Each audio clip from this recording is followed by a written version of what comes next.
ABC news కి స్వాగతం. Bulletin లో ముందుగా హెడ్లైన్స్.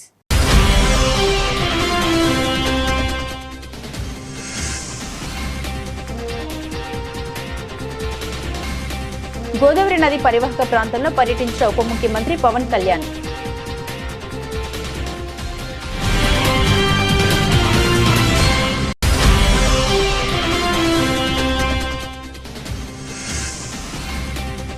ఘనంగా కండవెల్లి లక్ష్మి జన్మదిన వేడుకలు. రాజనగరం అన్న క్యాంటీన్లో అన్నదానం.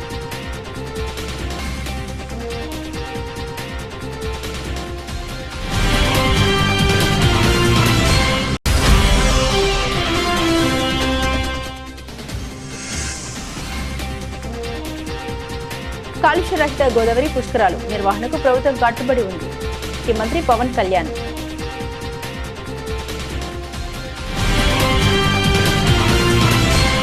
గోదావరి నదిలోకి కలిసే కాలుష్యకారక వ్యర్థాలు జలాలు వాటి నిర్వహణపై పూర్తిస్థాయి ఆడిట్ చేపట్టి నివేదిక ఇవ్వండి. ఇప్పటి వరకు తీసుకున్న చర్యలు ఏమిటి, భవిష్యత్తులో చేయబోయే పనుల మీద స్పష్టమైన ప్రణాళిక సిద్ధం చేయండి అని ఉప ముఖ్యమంత్రి వర్యులు శ్రీ పవన్ కళ్యాణ్ రాష్ట్ర ఉన్నతాధికారులు తూర్పుగోదావరి జిల్లా అధికారులను ఆదేశించారు. వచ్చే ఏడాది నిర్వహించనున్న గోదావరి పుష్కరాల్ని కాలుష్యరహిత గోదావరి థీమ్తో సాకారం చేసి నిర్వహించడానికి కూటమి ప్రభుత్వం కృతనిశ్చయంతో ఉందని స్పష్టం చేశారు.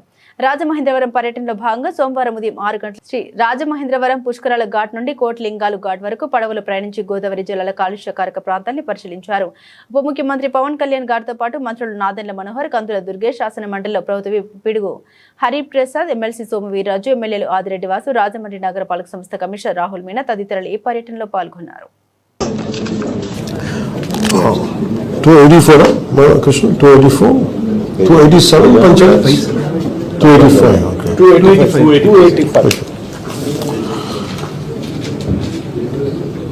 అందరికీ నా నమస్కారం. ఉన్నతాధికారులకి, గౌరవ ప్రజాప్రతినిధులకి, రాష్ట్ర ప్రభుత్వం తరఫున గౌరవ ముఖ్యమంత్రి శ్రీ నారా చంద్రబాబు నాయుడు గారి తరఫున నా తరఫున అందరికీ హృదయపూర్వక నమస్కారం. నేను రాత్రి రాజమండ్రికి వచ్చి ప్రత్యేకించి ఈ పుష్కరాలు రాబోతున్నాయి. ఇంకో సంవత్సరంలో సరిగ్గా 12 నెలలు. దానికి సంబంధించి పనులు జరుగుతున్న పురోగతి ఎలా ఉంది, దాంతోపాటు ఈ పుణ్యనదిలో స్నానం చేయడానికి అసలు కాలుష్యం అవుతుంది ఏంటో వీటిని నిర్ధారించుకోవడానికి నేను ఇక్కడ రావడం జరిగింది. సో దాంట్లో భాగంగా ఉన్నతాధికారులతో మాట్లాడి ఆ గౌరవ ప్రజాప్రతినిధులందరితో కూడా చర్చించిన తర్వాత మేము తీసుకున్న నిర్ణయాలు formation of inter departmental inter district task force PCB as nodal department. 6 జిల్లాలకి సంబంధించి ఈ గోదావరి 6 జిల్లాలు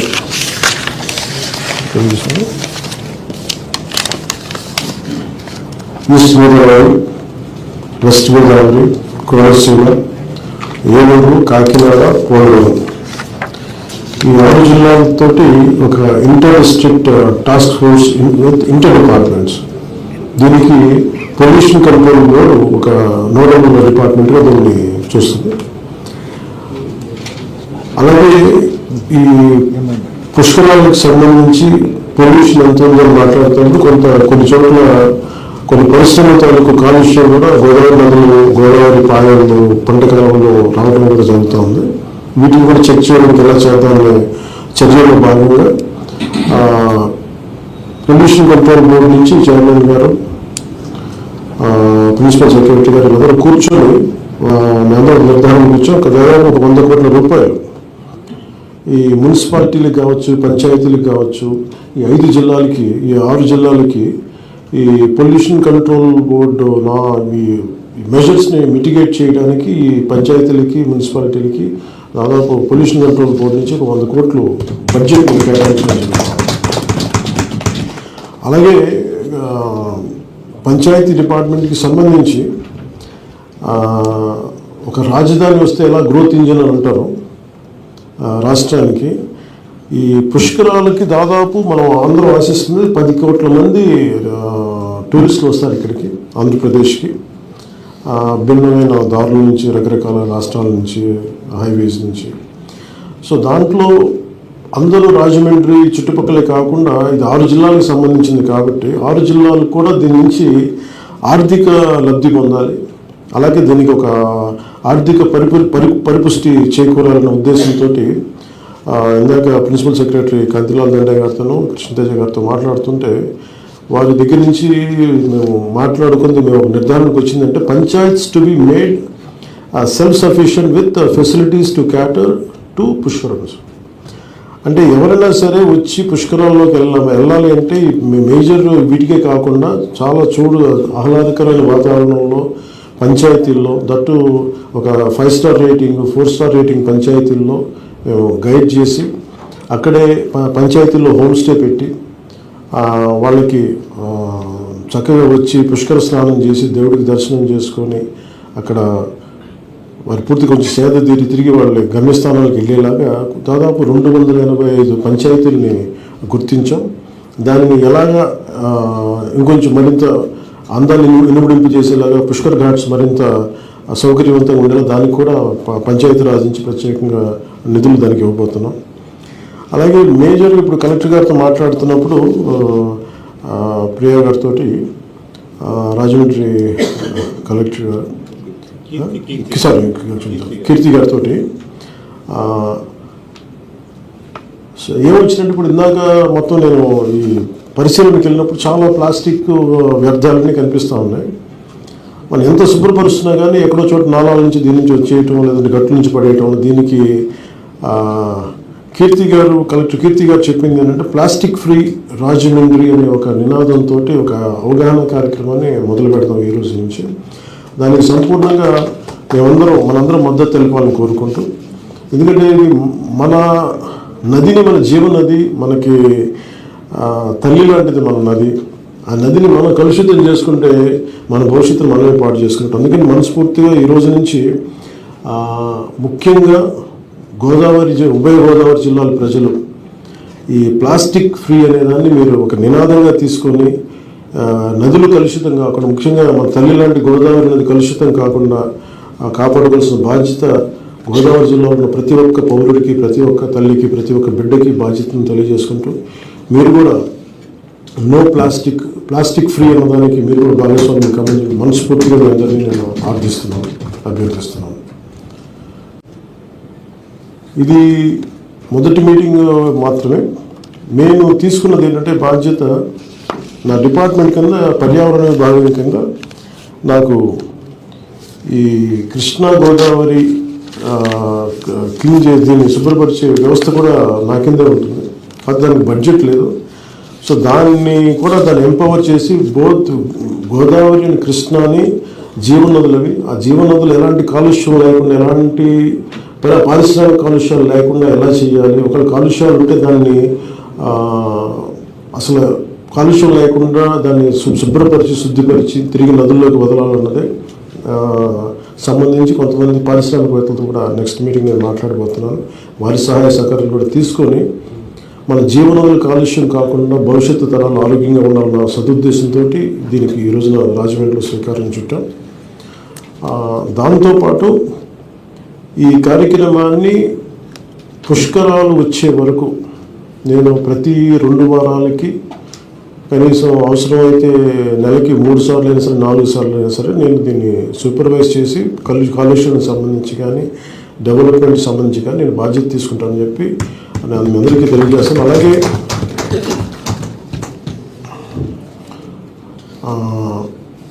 ఈ 6 జిల్లాలకు సంబంధించిన ప్రధానమైన మన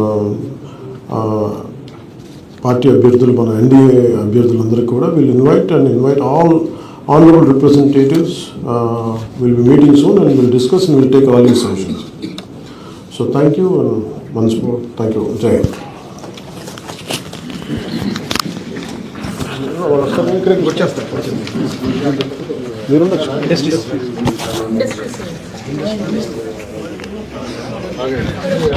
One minute, Babu. Rajamahendravaram human rights protection council of India మహిళా చైర్పర్సన్ టీడీపీ ఎస్ఎస్ఎల్ జిల్లా సెక్రటరీ ఆల్ ఇండియా షెడ్యూల్డ్ కులాల రాష్ట్ర మహిళా విభాగ ప్రెసిడెంట్ డాక్టర్ కండవల్లి లక్ష్మి జన్మదిన వేడుకలు సోమవారం ఘనంగా జరిగాయి.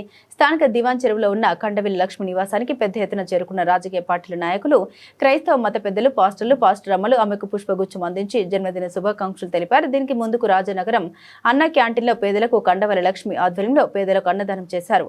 వారికి ఎటువంటి సమస్య వచ్చినా అండగా నిలబడతామని భరోసా ఇచ్చారు. అందరికీ అండగా నిలబడతామని, ముందుకు సాగుతామని తెలిపారు. ఆమెకు శుభాకాంక్షలు తెలిపిన వారిలో రాజనగరం, కోరుకొండ, సీతానగరం, రాజమండ్రి సిటీ నుండి పెద్ద ఎత్తున ఎంఆర్పీఎస్ నాయకులు, వివిధ దళిత సంఘాల నాయకులు, టీడీపీ నాయకులు, కూటమి నాయకులు ఉన్నారు.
గోదావరి నది పరివాహక ప్రాంతంలో పర్యటించిన ఉప ముఖ్యమంత్రి పవన్ కళ్యాణ్ పుష్కర ఘాట్లు, కాలుష్య నివారణ చర్యల్ని పరిశీలించిన డిప్యూటీ సీఎం కోట్లింగాల ఘాట్ వద్ద పంటు దిగే నల్ల కాల్వ ఛానల్ వరకు నడక మురుగునీటి శుద్ధి ప్రక్రియను పరిశీలించిన పవన్ కళ్యాణ్ గోదావరి పుష్కరాల ఏర్పాట్లపై అధికారులతో సమీక్ష సమావేశం, రాజమహేంద్రవరం మున్సిపల్ కార్యాలయంలో ఉన్నత స్థాయి సమావేశం, దావరి కాలుష్య నివారణపై అధికారులకు దిశానిర్దేశం చేసిన డిప్యూటీ సీఎం పుష్కరాల కోసం కాదు, శాశ్వత పరిష్కారం కోసం చర్యలు అవసరం. పవన్ కళ్యాణ్ గోదావరి నదిని తల్లితో సమానంగా భావించి పరిష్కరించాలని పిలుపు.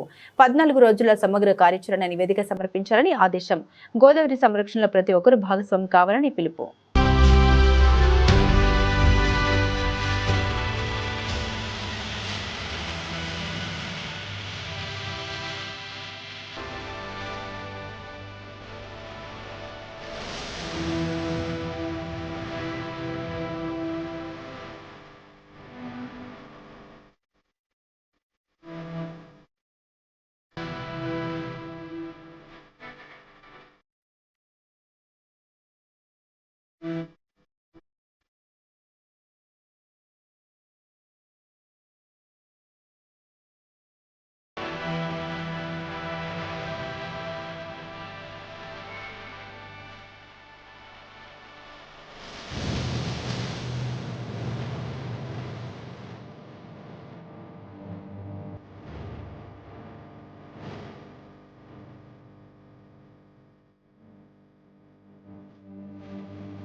ఆర్యాపురంలో గల రాష్ట్రీయ ప్రజా కాంగ్రెస్ ప్రధాన కార్యాలయంలో గల వీధిలో ఎమర్జెన్సీ ఆసుపత్రులు, విద్యా సంస్థలు, దేవాలయాలు, కళ్యాణ మండపం ఉన్నాయని గమనించకుండా పవన్ కళ్యాణ్ పర్యటన అక్కడే ఖరారు చేయడం అనాలోచితం కాదా? ఆర్యాపురంలో గత 10 రోజులుగా పారిశుద్ధ్యం లేదు. ఉప ముఖ్యమంత్రి పర్యటన సందర్భంగా ఈ రోజు శుభ్రపరిచారు. రాజమండ్రి మున్సిపల్ కమిషనర్ పనితీరుపై అనేక విమర్శలు వస్తున్నాయి. ఉప ముఖ్యమంత్రి పర్యటన సందర్భంగా అంత ప్రాముఖ్యత గల ఆర్యాపురం రోడ్లో నిత్యం అంబులెన్స్లు తిరుగుతాయి. నివాసితుల భవంతుల వాహనాలు ఉంటాయి. ప్రభుత్వం సమర్థులైన అధికారులకు రాజమండ్రి పుష్కర బాధ్యతలు అప్పగించే విధంగా ఆలోచన చేయాలి. ఇలాంటి అనాలోచిత చర్యలు అమలు చేస్తే ప్రజా ఆగ్రహానికి గురికాక తప్పదన్నారు. ఆంధ్రప్రదేశ్ ఉప ముఖ్యమంత్రి పవన్ కళ్యాణ్ గారి పర్యటన అని చెప్పి ప్రభుత్వం చాలా ఘోరమైనటువంటి రాజమండ్రి ప్రభుత్వ యంత్రాంగం అంతా కూడా చాలా ఎక్కువగా హడావుడి చేస్తున్నారు. ఈ పరిస్థితులు ప్రజల్లో వ్యతిరేకత వస్తున్నాయి. ఒక విఐపి విజిట్ ఈ విధంగా ఉంటే రేపు పొద్దున పుష్కరాలు ఏమి నిర్వహిస్తారు? రాజమండ్రి ప్రజల్లో విఐపీస్ ఎవరు కూడా పుష్కర స్థానాలకు రాకూడదని కోరుకునే పరిస్థితులు వచ్చేస్తున్నాయి. ఇప్పుడు ఏంటంటే ప్రభుత్వ యంత్రాంగం అంతా కూడా ఈరోజు రేపు వస్తున్నారట. ఈ వీధి మా వీధి ఉంది, ఆర్యాపురం వీధి. ఈ ఆర్యాపురం వీధిలో 2 ఎమర్జెన్సీ హాస్పిటల్స్ ఉన్నాయి, ఎడ్యుకేషనల్ ఇన్స్టిట్యూట్స్ ఉన్నాయి, టెంపుల్ ఉంది, కళ్యాణ మండపం ఉంది, అలాగే నిత్యం అంబులెన్సులు తిరుగుతాయి, ఎమర్జెన్సీ హాస్పిటల్స్. మరి ఇలాంటి ఒక ప్రాముఖ్యత కలిగినటువంటి ఈ వీధిలో కూడా ఆంక్షలు విధించి ఇక్కడ భవంతులు ఉన్నాయి, ఇక్కడ ఎవరో వెహికల్స్ పెట్టకూడదు, ఆ వెహికల్స్ తీసేయండి అని చెప్పి ఇష్టం వచ్చినట్టు అందరికీ కూడా ఒక ఆంక్షలు పెడితే ప్రజలందరూ దీని మీద చాలా వ్యతిరేకతగా ఈరోజు అందరూ కూడా అదే చర్చ. ఈ పరిణామాలు యాక్చువల్గా పవన్ కళ్యాణ్ గారు దేనికి వస్తున్నారో తెలియదు. ఏమైనా రాష్ట్ర ప్రభుత్వం ఏమైనా డబ్బు ఏమైనా రిలీజ్ చేసిందా? ఇగో పక్క రాష్ట్రం పుష్కరాలంటేనే రాజమండ్రి. అసలు రాష్ట్ర విభజన జరిగింది కాబట్టి తెలంగాణ వాళ్ళు కూడా చేసుకుంటున్నారు గోదావరి పుష్కరాలు. కానీ ఈరోజు తెలంగాణ పుష్కరాలకి 1000 కోట్ల రూపాయలు ఆల్రెడీ రిలీజ్ చేస్తే ప్రకటించారు, 300 కోట్ల రూపాయలు రిలీజ్ చేశారు. మనకి ఏ ఒక్క రూపాయి కూడా ఈ రోజుకి కూడా రిలీజ్ చేసినటువంటి దాఖలాలు లేవు. దీనికి ప్రభుత్వ సమాచార హక్కు చట్టం కింద అడిగితే ఇప్పుడు వచ్చి ఏ విధమైనటువంటి నిధులు కేటాయింపులు లేవని చెప్తున్నాయి. రేపు ఎందుకు వస్తున్నారో చెప్పాలి కదా. ఇదిగో మా ప్రభుత్వం ఎంత రిలీజ్ చేసింది, ఈ విధమైనటువంటి ఆలోచనలు ఉన్నాయి మాకు, ఇలా చేయాలి. ఈ మాత్రం పర్యవేక్షణ వ్యవస్థ అయితే వీసీ వీడియో కాన్ఫరెన్స్లో నిర్వహించవచ్చు. ఈరోజు అడ్వాన్స్డ్ టెక్నాలజీ ఉంది. చాలా వరకు సమీక్షా సమావేశాలు వీసీలోనే జరుగుతున్నాయి. మీరు రావడం మూలంగా ఉపయోగం ఉందని మేము అనుకోం. ఇంకా ఘోరం, ఇవాళ మధ్యాహ్నం నుంచి పోలీస్ కానిస్టేబుల్ దగ్గర నుంచి ఎస్ఐ స్థాయి వరకు ఘోరాతి ఘోరంగా ఎండల్లో ఎంత ఘోరంగా పరుగులు పెడుతున్నారంటే కనీసం వాళ్ళని పట్టించుకున్నటువంటి దాఖలాలు లేవు, కనీసం వాళ్ళకి మంచినీళ్ళు ఇచ్చినటువంటి దాఖలాలు లేవు. ఇంత ఫోర్స్ అవసరం? ఒక సీఎంకి ఇచ్చినటువంటి సెక్యూరిటీ కల్పిస్తున్నారు, అవసరమైనటువంటి హడావుడి హంగామా అంతా కూడా క్రియేట్ చేస్తున్నారు. ఈరోజు ఉప ముఖ్యమంత్రి పర్యటనే ఇంత భయభ్రాంతులకు గురి చేస్తే రేపు పొద్దున మంత్రులు, ఎమ్మెల్యేలు, ఎంపీలు, ఇతర రాష్ట్ర విఐపీలు పుష్కరాలకు వస్తే సామాన్య భక్తులు స్నానాలు చేసేటువంటి అవకాశాలు ఉంటాయా? వాళ్ళ మనసు ఎంత ఉంటుందా? ఈ పుష్కరాలకి ఈ విఐపీలు ఎవరు రాకూడదని భగవంతుడిని ప్రతి భక్తుడు కోరుకునేటటువంటి పరిస్థితి వస్తుంది. అందుకని మొట్టమొదట పవన్ కళ్యాణ్ గారు రేపు పర్యటనకి ఎందుకు వచ్చారు? ఎందుకు మీరు ఏదైనా మేలు చేశారా? ఏదైనా కొన్ని కోట్ల రూపాయలు బడ్జెట్ కేటాయింపులు చేశారా? నిధులు కేటాయింపులు చేశారా? లేదు మీ ఐడియాలు ఏదైనా చెప్పారా? సమీక్షా సమావేశంలో మీరు తీసుకున్నటువంటి నిర్ణయాలు ఇక్కడికి వస్తేనే కానీ అవి సాల్వ్ అవ్వనటువంటి నిర్ణయాలు ఏమైనా ఉన్నాయా? వీటి మీద ఓపెన్గా చర్చ పెట్టండి. అంతేగాని ఈ విధమైనటువంటి భయభ్రాంతులకు గురి చేసేటటువంటి విఐపి విజిట్ల మూలంగా రాజమండ్రి ప్రజలు భయాందోళనకు గురవుతున్నారు. ఈరోజు ఏదో భగవంతుడి దయ వల్ల ఏ ప్రమాదం జరగలేదు. ఈ వీధి నిత్యం రోగులు, ఎమర్జెన్సీకి సంబంధించినటువంటి రోగులు నిత్యం అంబులెన్సుల్లో తిరుగుతారు. ఏదైనా జరగకూడదు జరుగుంటే దానికి బాధ్యులు ఎవరు? కనీసం ముందస్తు కాషన్ కూడా లేదు. ఈ వెహికల్స్ పెట్టకూడదంటున్నారు,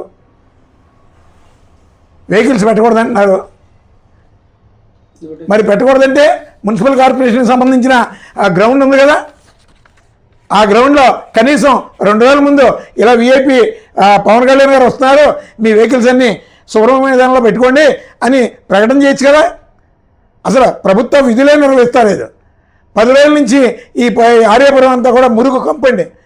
ప్రతి ఇంటి ముందు పూడికలు తీయలేదు, చెత్త చెదారం అంతా ఇక్కడే ఉంది. ఇవాళ అడావుడిగా తీశారు. అసలు మున్సిపల్ కార్పొరేషన్ ఉందా చచ్చిందా అర్థం కాని పరిస్థితుల్లో ఉంది. రాజమండ్రిలో మున్సిపల్ కార్పొరేషన్ అంటేనే దరిద్రంగా ఉంది. ప్రతి కాలువ కూడా పూడికలు లేకుండా తీసి అసలు హెల్త్ డిపార్ట్మెంట్ అలాగే టౌన్ ప్లానింగ్ వాళ్ళు అసలు మున్సిపల్ కార్పొరేషన్ ఉన్నారో లేదో అర్థం కాదు.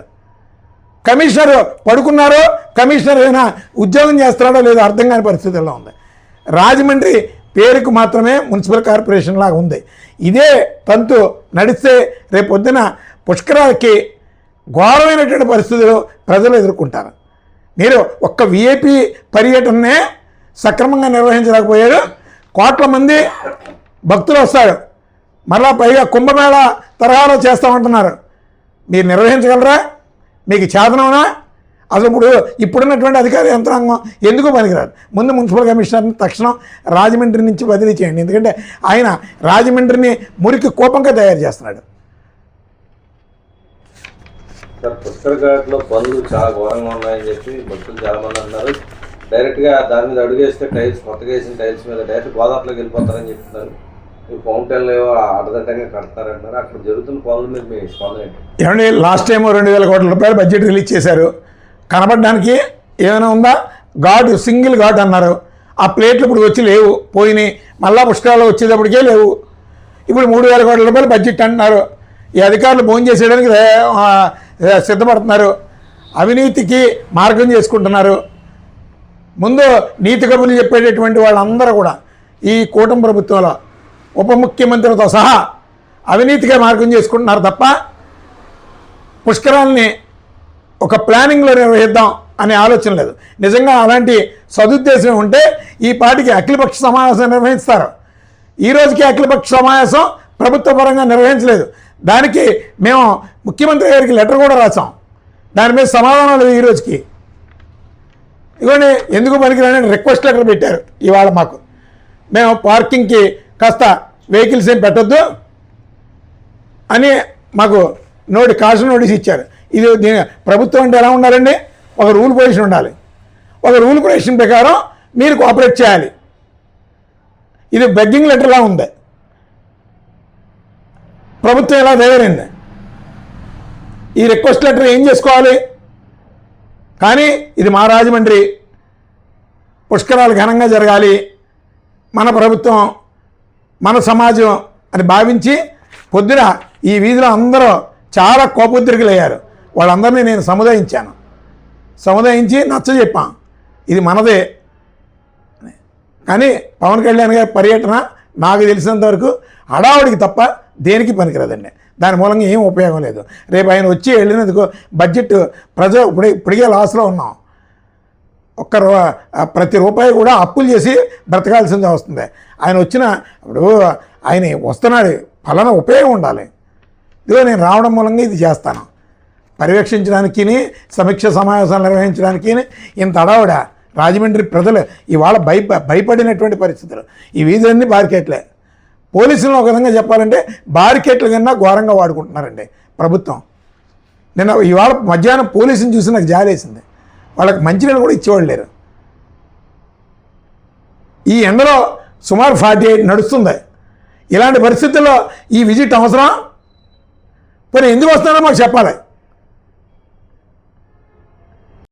మెహర్బానీ ప్రచారాల మూలంగా ఇటు ప్రభుత్వ యంత్రాంగం చాలా నష్టపోతుంది, సామాన్య ప్రజలు నష్టపోతున్నారు. ఇలాంటి ప్రచార పర్యటనలకే ప్రాధాన్యత ఇస్తూ పుష్కరాలు నిర్వహిస్తే గత పుష్కరాల్లో కూడా ప్రచారానికి ఎక్కువగా ఇంపార్టెన్స్ ఇచ్చి సుమారు 50 మంది వరకు చనిపోయారు. 32 మందిని ఎంతమందిని లెక్కల్లో చూపించారు. సార్, ఇప్పుడు ఈ పుష్కరాలు అలా చేయాలంటారు. తెలంగాణ దానికి చాలా స్పీడ్గా ఉంది, ఏపీ ఎందుకు వెనకబడింది అంటారు? తెలంగాణ స్పీడ్గా ఉంది అనడం కన్నా పుష్కరాలంటేనే రాజమండ్రి ఒక ఎంతో ప్రాముఖ్యత కలిగినటువంటి దేశ విదేశాల్లో కూడా రాజమండ్రి పుష్కరాలకి ఒక ప్రాధాన్యత ఉంది. ఈ పవిత్ర జలాలేని ఒక అనాదిగా ఆగమ శాస్త్ర ప్రకారం కూడా చర్చ జరుగుతుంది, అనాదిగా జరుగుతున్నటువంటిది.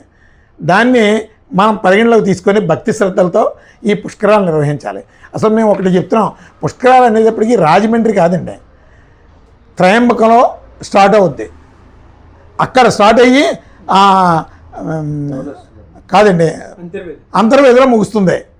అంతర్వేది కోనసీమ వరకు ఈ పుష్కరాలు జరగాలి. కోనసీమ జిల్లా, తూర్పుగోదావరి జిల్లా సంయుక్తంగా ఈ కార్యక్రమాన్ని నిర్వహించాలి. ఈ పవిత్ర జలాల స్థానం ఆచరించేటటువంటి పుణ్య ఫలాలు కోనసీమ ప్రజలకు కూడా దక్కాలి. 3,000 కోట్ల రూపాయలు మొత్తం మాకు అభివృద్ధి కావాలి. మీరు పుష్కరాలు నిర్వహించడానికి ముందు ఆ 3,000 కోట్ల రూపాయలు మాకు, తర్వాత పుష్కరాల అనంతరం మా జిల్లా అభివృద్ధి కనపడాలి. ఏం కనబడుతుంది? మీ దోపిడీ తప్ప. లాస్ట్ 2015లో నిర్వహించినటువంటి పుష్కరాలకి శ్వేతపత్రం ఈ రోజు వరకు రిలీజ్ చేయలేదు. రిలీజ్ చేస్తారని ఆ రోజు ప్రకటన చేశారు. మేము మరొకసారి చెప్తున్నాం, రాజమండ్రి పుష్కరాలని అంతర్వేది వరకు నిర్వహించండి. ఇటు సీతానగరం నుంచి తూర్పుగోదావరి జిల్లా, కోనసీమ జిల్లా, ఇరు జిల్లాల ప్రజలు ఈ పుణ్యఫలాలని అందుకోవాలి. అంతేగాని 3,000 కోట్ల రూపాయలు ఎవరి జేబుల్లో పోయడానికి కోరకేసిన సున్నంలాగా ఖర్చు పెడతామంటే ప్రజలు ఎవరు ఊరుకోరు. లాస్ట్ టైం చేసినటువంటి తప్పులు జరగకుండా ఉండాలి అంటే మొట్టమొదట చంద్రబాబు నాయుడు గారి సమక్షంలో అఖిలపక్ష సమావేశాన్ని నిర్వహించమని, ఆల్ పార్టీస్తో నిర్వహించమని మేము ఆల్రెడీ ఒక లెటర్ రాయడం జరిగింది. అవసరమైతే దీన్ని న్యాయపరంగా కూడా ఆలోచన చేద్దామని ఒక ఆలోచన ఉంది. బులెటిన్ ముగించే ముందు హెడ్లైన్స్ మరోసారి.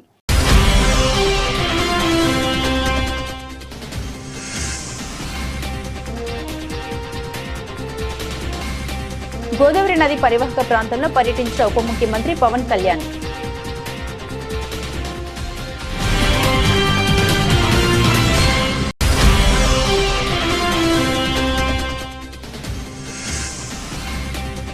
ఘనంగా కండవెల్లి లక్ష్మి జన్మదిన వేడుకలు. రాజనగరం అన్న క్యాంటీన్లో అన్నదానం.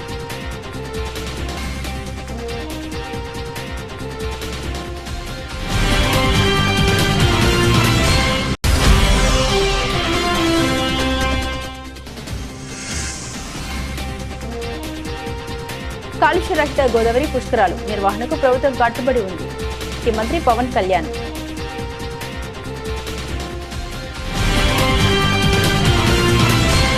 ఇవి బులెటిన్లోని విశేషాలు. తిరిగి మరో బులెటిన్తో మళ్ళీ కలుద్దాం.